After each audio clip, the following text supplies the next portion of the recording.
So basically his eyes closed, his heart stopped, and I started CPR. So how did I get there? This is a story from my residency of one of my craziest night shifts, and full disclosure, it's not necessarily an uplifting story. I was covering the ICU patients for the night, which wasn't a ton of patients because the hospital had a small ICU, but I was also responsible for going to and running any code blues in the whole hospital. So what's a code blue? That's a term for the process of attempting to restart someone's heart if it stops. This could be from a lot of different things. Patients whose hearts stop need CPR first and foremost, and sometimes they need epinephrine or shocking of the heart. So one night I was on and I get a page for a rapid response. Not a code blue. This means a nurse or another doctor thinks that their patient is at high risk of getting really sick really fast. It's a quick way to get an ICU doctor and nurse into the room. So a rapid response is called on the low acuity floor.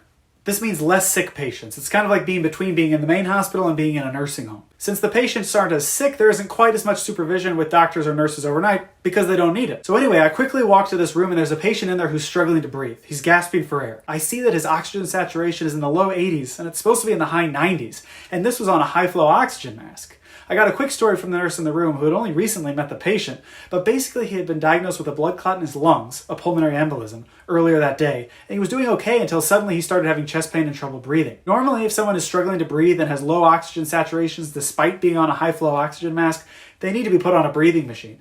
But here's the problem. This patient had a bracelet on his wrist and an order in his chart that said DNR, DNI. What does that mean? Do not resuscitate, do not intubate. So no CPR, no shocks to the heart, no breathing machine. So that means if I had walked in the room and his heart had just stopped, we would not have done CPR because he had already expressed a desire not to have that done. However, he was still conscious and able to make decisions. Since I had never met him before, I wanted to make sure he understood what was happening and what his bracelet said. He was asking for help, so I explained to him that right now his breathing was so weak that the only way to improve it would be to put him on a breathing machine. Since he had previously said he didn't want that, we could instead give him medicines to decrease his air hunger or his shortness of breath and make him comfortable, but not actually fix the blood clot in his lungs. Essentially, this would be putting him on hospice with the acknowledgement that he would die pretty soon after doing this, based on how poorly he was breathing at the time. Obviously, this is all very heavy stuff to explain to someone who's panicking and gasping for air.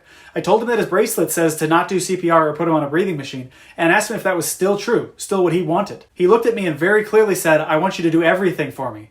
And then he stopped breathing, he closed his eyes, and his heart stopped. Any patient has the ability to revoke their DNR or DNI at any time, as long as they're competent. This means able to decide this, like they don't have dementia, they aren't drunk, etc. It's up to their doctor to decide this. In my assessment, he had understood everything I had said and knew exactly what he was saying when he told us to do everything. So I started doing CPR, and another one of my co-residents placed a breathing tube. It was very chaotic, but shortly after the breathing tube was placed, we got a pulse back. He didn't wake up though, and his oxygen level stayed very low even though the breathing tube was in place. This is unfortunately something that can happen with large blood clots in the lungs. Even a breathing tube can't always help because the issue is that the blood can't get to the lungs to get oxygenated. So even if you have all the oxygen you could ever want in the lungs, there's no blood to pass it to since the clot is in the way. This meant that the poor patient's heart stopped again shortly afterwards. We tried CPR again, but it was clear we weren't going to be able to improve his oxygen levels. We called his family and explained, and they agreed that it made sense to stop doing the chest compressions, or CPR. So we stopped CPR and he passed away.